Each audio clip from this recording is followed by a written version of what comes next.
Welcome to the market money magnet guys. आज यहाँ इस वीडियो में हम बात करने वाले हैं स्टॉक मार्केट में आज जो हमें गिरावट देखने को मिली है। इस गिरावट के पीछे मेनली 4 रीजंस देखने को मिलते हैं और हम ये चारों रीजंस को डिस्कस करेंगे। उससे पहले हम देख लेते हैं आज मार्केट में गिरावट कितनी देखने को मिली है। सबसे पहले आप यहाँ देख सकते हैं जो निफ्टी 50 है, इसमें हमें करीबन 0.81% की गिरावट देखने को मिल रही है, यानी 200 पॉइंट की गिरावट करीबन निफ्टी में आज देखने को मिली है। वहीं पे अगर बैंक निफ्टी की बात की जाए तो 0.35% यानी 201% तक की गिरावट देखने को मिल रही है। सेंसेक्स की अगर हम बात करें तो सेंसेक्स में भी करीबन हमें जो है 0.83% तक की गिरावट देखने को मिल रही है, यानी करीबन 689 पॉइंट्स की गिरावट यहाँ पर सेंसेक्स में देखने को मिलती है। वहीं पे एक बार अगर हम ग्लोबल मार्केट को भी चेक करें, क्योंकि बहुत बार ग्लोबल मार्केट का इम्पैक्ट हमें इंडियन मार्केट पे देखने को मिलता है, तो वहाँ पे हमें इतना तो देखने को मिल रहा है करीबन कि जो इंडियन मार्केट है ये तो निगेटिविटी में है, लेकिन इंडियन मार्केट के अलावा अगर डो जोन की बात करें तो ये पॉजिटिव में क्लोज हुआ था। साथ ही साथ S&P 500 की बात करें तो वो भी पॉजिटिव था। नास्डैक भी हमें पॉजिटिव में ही देखने को मिला था, लेकिन इसके अलावा स्मॉल कैप 2000 वगैरह अगर देखा जाए तो वो भी पॉजिटिव में था। इसके अलावा जो करंटली रनिंग मार्केट्स हैं वो भी हमें निगेटिव में देखने को मिल रहे हैं। आप देख सकते हैं 1% तक की निगेटिविटी मार्केट में देखने को मिल रही है। 1.5% की आराम से निगेटिविटी हमें यहाँ पे देखने को मिल रही है।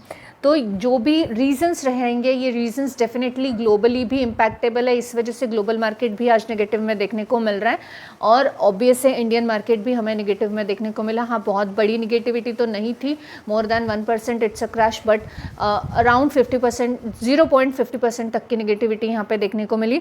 तो चलिए हम देख लेते हैं इसके पीछे के रीजंस क्या है। तो सबसे पहला रीजन जो देखने को मिल रहा है वो week Q1 earnings from TCS का जो अर्निंग था, क्या एक्सपेक्टेड मार्केट को जो था वैसा नहीं था, पर क्या इतना बुरा था तो नहीं, एक फ्लैट परफॉर्मेंस डेफिनेटली था। लेकिन बहुत बार ऐसा होता है कि जो क्वार्टर रिजल्ट है वो अच्छा देखने को मिलता है अकॉर्डिंग टू मी और according to some other investors, but फिर भी मार्केट को वो पसंद नहीं आता। और वैसे ही मार्केट को TCS का जो Q1 FY26 का रिजल्ट है ये पसंद नहीं आया। जो रेवेन्यू एक्सपेक्टेशंस थी वो पूरी नहीं हुई है, उसमें TCS फेल देखने को मिला है। अब जो स्टॉक ड्रॉप हुआ है 2.5% तक का, यानी 3297 के आसपास हमें IT का जो मेजर स्टॉक है वो रिपोर्टेडली 6% तक के हमें ईयर ऑन ईयर रेजिंग में देखने को मिलना चाहिए था। नेट प्रॉफिट वो सब नहीं देखने को मिल रहा है और उस हिसाब से TCS जो है हमें आज निगेटिव परफॉर्मेंस में देखने को मिला। अब TCS का निगेटिव परफॉर्मेंस है तो फिर निफ्टी पे इतना बड़ा इम्पैक्ट क्यों है, क्योंकि करीबन 11% के आसपास IT का कॉन्ट्रीब्यूशन निफ्टी में देखने को मिलता है और निफ्टी IT को लीड करता है। TCS के अगर रिजल्ट्स खराब आए हैं तो आप अगर बाकी स्टॉक्स भी देखें, जैसे आप यहाँ पे देख सकते हैं इंफोसिस भी आज करीबन 1.32% की गिरावट में देखने को मिला। वहीं पे अगर आप विप्रो को भी ले ले तो विप्रो भी करीबन 2.62% तक की गिरावट में देखने को मिल रहा है और HCL टेक भी अगर आप देखेंगे तब भी 1.83% की गिरावट में देखने को मिल रहा है। तो TCS के जो रिजल्ट्स होते हैं ये आपको लाइव समझ में आ गया होगा कि किस तरह से बाकी IT स्टॉक को भी ड्रिवन करते हैं, चाहे वो डाउन साइड हो चाहे अप साइड हो। तो इस वजह से हमें जो है आज वीक TCS के क्वार्टर रिजल्ट्स के चलते मार्केट में निगेटिविटी देखने को मिली। ये भी एक रीज़न रहा है जिसके चलते मार्केट जो है नीचे पुल डाउन किया गया है IT सेक्टर से। तो अब सेकंड रीज़न जो हम देखेंगे वो है ट्रंप की न्यू टैरिफ प्लान जो है ये इन्वेस्टर को चिंता में डाल रहे हैं। अब US प्रेसिडेंट डोनाल्ड ट्रंप जो हैं इन्होंने अनाउंस किया 35% का tariff on import from Canada starting next month, while hunting 15 to 20 blanket tariffs on other major trade partners। तो यहाँ पर जो है जो डोनाल्ड ट्रंप हैं इनके टैरिफ को लेकर अभी तक कोई भी सर्टेनिटी नहीं आ रही है। तो आप एक ये जब तक सर्टेनिटी कंफर्म्ड बन ना जाए टैरिफ की तब तक आप ये एक कंफर्म रीज़न समझिए निफ्टी को ड्रिवन डाउन करने का। Not only Nifty but also the global market. जो ग्लोबल मार्केट में निगेटिविटी है इसके 2 रीज़न है, उसमें से एक ये है ट्रंप की न्यू पॉलिसी।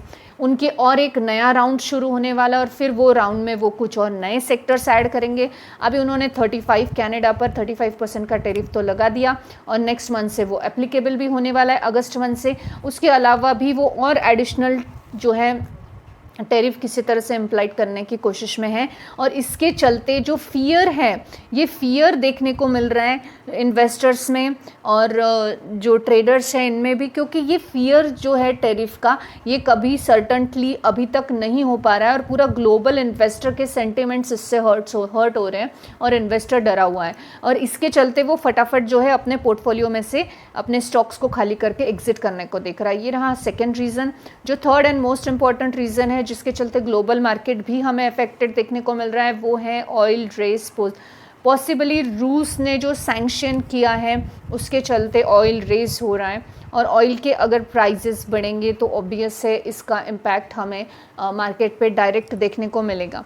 एडिंग वोलेटिलिटी जो ऑयल प्राइसेस में हो रही है, ये ट्रम्प ने जब ये बोला है, अनाउंसमेंट किया है रूस से रिगार्डिंग, तो उसके बाद में ही ये एक जो है निगेटिविटी और सैंक्शंस जो है रूस के और यूएस के बीच में, उसके बाद ही जो ये क्रूड ऑयल के प्राइसेस है इसमें हमें बढ़ोतरी देखने को मिल रही है, और इसके चलते हम बोल सकते हैं कि मार्केट में निगेटिविटी है।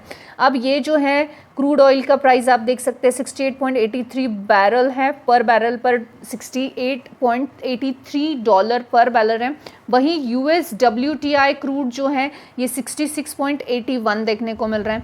अब ऐसे में हम ये चीज़ों का कंसर्न ज़रूर रख सकते हैं कि OPEC का आउटपुट और ऑन गोइंग ट्रेड का जो अभी तक वोलेटिलिटी चल रही है या अनसर्टनिटी चल रही है, उसके चलते ये प्राइजेस पे भी इफेक्ट देखने को मिल रहा है। और ये जो रूस और यूएस की डील हुई है, सैंक्शंस हुए हैं, इनके चलते ग्लोबल मार्केट में निगेटिविटी देखने को मिल रही है और इंडियन मार्केट में भी निगेटिविटी देखने को मिल रही है। अब fourth and most important reason रहा है, वो रहा है सेबी का crackdown on pump and dump operations. अब इन्वेस्टर्स के सेंटिमेंट्स जो है वो हिट हो रहे हैं, क्योंकि सेबी जो है इसमें क्रैकडाउन देखने को मिला है लार्ज स्केल पे पंप एंड डंप स्कीम्स में, और ओवर 200 प्राइवेटली लिस्टेड कंपनीज इसमें देखने को मिल रही है। अकॉर्डिंग टू NDTV प्रॉफिट, वो मार्केट का रेगुलेटरी जो अथॉरिटी है, फर्म है, वो सस्पेक्टेड देखने को मिल रही है इसमें। अब ये पंप और डंप वाली जो एक नीति है, ये हमें सस्पेक्टिंगली इन्वेस्टर्स पर ही इम्पैक्ट करते हुए देखने को मिलती है, और ये भी एक पंप और डंप का जो ऑपरेशन चल रहा है सेबी का, इसके चलते नए नए खुलासे हो रहे हैं, और ये भी जो है मार्केट को ड्रिवन डाउन करने में इसका भी एक इम्पॉर्टेंट हाथ देखने को, रोल देखने को मिलता है। तो बेसिकली ये जो 4 रीजंस हमने देखे, ये 4 रीजंस हैं जिसने आज निफ्टी को नेगेटिव किया है, इवन दो ग्लोबल मार्केट को भी। अब ये देखना इसलिए ज़रूरी है कि अगर हमें ये पोजीशन पता हो कि मार्केट में निगेटिविटी किस वजह से है, तो हम पर्टिकुलर स्टॉक्स को सिलेक्ट कर सकते हैं for the long term investment, क्योंकि गिरावट ये हमेशा ही नुकसानदायी नहीं होती। गिरावट कभी किसी सेक्टर्स में प्रॉफिटेबल भी साबित हो सकती है, आप उसमें अच्छे अच्छे स्टॉक्स में इन्वेस्ट भी कर सकते हो और एक लॉन्ग टर्म का पोर्टफोलियो क्रिएट कर सकते हो। तो जब भी मार्केट में निगेटिविटी हो, आपको हमेशा कॉन्शियसली देखना चाहिए क्यों निगेटिविटी है। तो आज के मार्केट के निगेटिविटी के पीछे ये 4 रीजंस रहे हैं। I hope this information is informative for you. This information is only for the educational purpose. Thanks for watching.